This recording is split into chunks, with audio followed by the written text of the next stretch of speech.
Alors ma propre boîte à lettres, je la paramètre avec des filtres.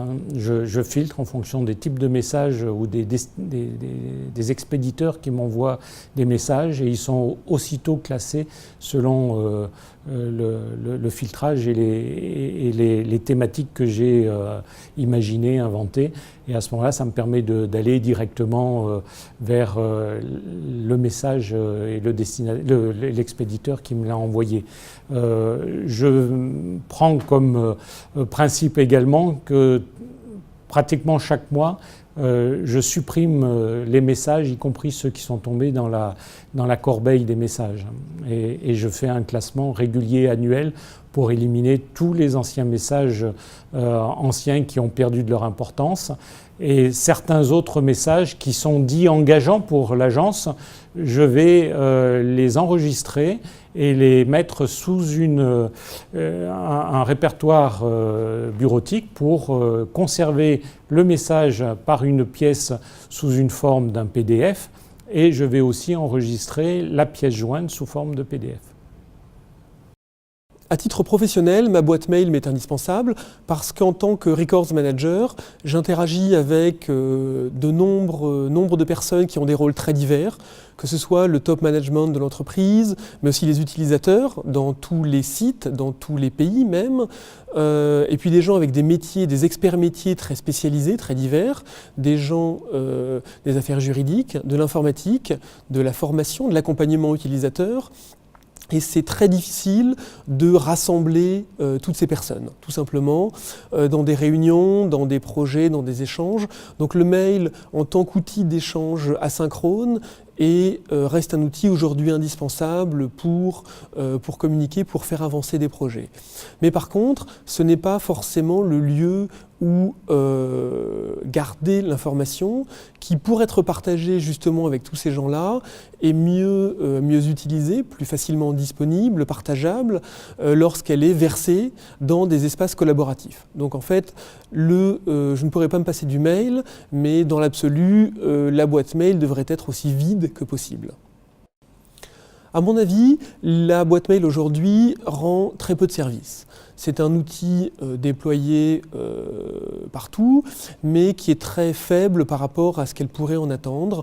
Ma boîte mail idéale, bien évidemment, c'est une messagerie presque vide, avec toute l'information qui est transférée dans des espaces de stockage, de conservation adaptés, professionnels, collaboratifs, où sont appliquées les règles de gestion, de conservation et de destruction correspondant non pas à telle typologie de mails, les mails sans pièce jointe, les mails avec pièce jointe, les mails qui ont un tableur Excel ou les mails qui ont un document Word à l'intérieur, mais en fonction des dossiers.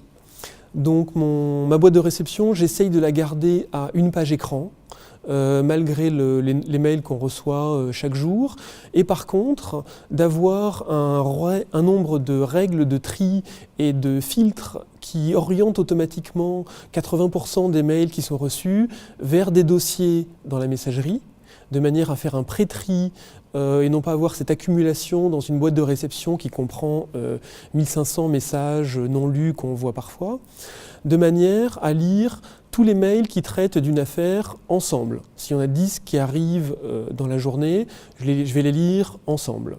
Ça permet aussi de lire moins fréquemment, avec moins d'attention, les mails qui arrivent des fournisseurs, des prestataires, ou ça peut être une masse importante des listes de diffusion auxquelles nous sommes abonnés et qui envoient des informations qui sont au départ très importantes, très intéressantes, et puis dont on finit un peu par se lasser.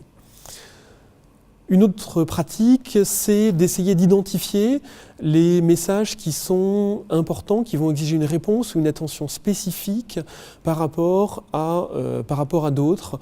Donc c'est là que les boîtes mail finalement sont assez faibles. Certaines ont des outils pour mettre en évidence, en gras, en couleur, en surlignage, marqués avec des étoiles, des couleurs différentes, les mails qui viennent de tel correspondant, qui contiennent tel mot-clé, qui ont telle caractéristique d'origine, de taille, de pièce jointe, mais finalement c'est à c'est à paramétrer à la main, c'est un travail important et je pense que ça fait partie vraiment de l'expertise qu'il faut apporter à l'utilisateur dans la gestion de sa boîte mail, lui dire que programmer des règles, ça fait partie de manière essentielle de la gestion de la boîte mail. Beaucoup plus par exemple que d'envoyer un message avec un accusé de réception, une demande de lecture ou une demande de réponse.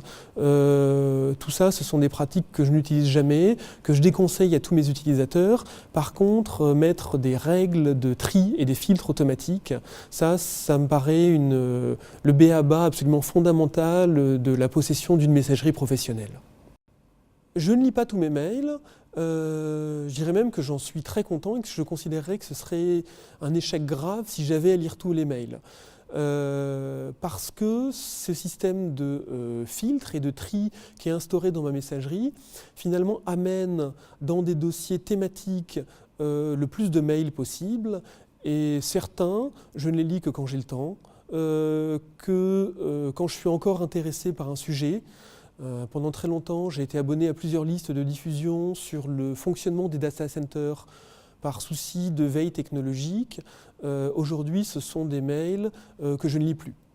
Par contre, j'essaye de lire le plus rapidement possible et surtout de répondre et de traiter le plus rapidement possible les mails qui sont importants, soit parce qu'ils viennent d'une autorité hiérarchique qui attend des éléments de langage ou une réponse très rapidement, soit parce qu'ils engagent d'une manière ou d'une autre l'avancée d'un des dossiers auxquels je participe et que là, le mail auquel on ne répond pas peut devenir très vite le maillon faible finalement du projet.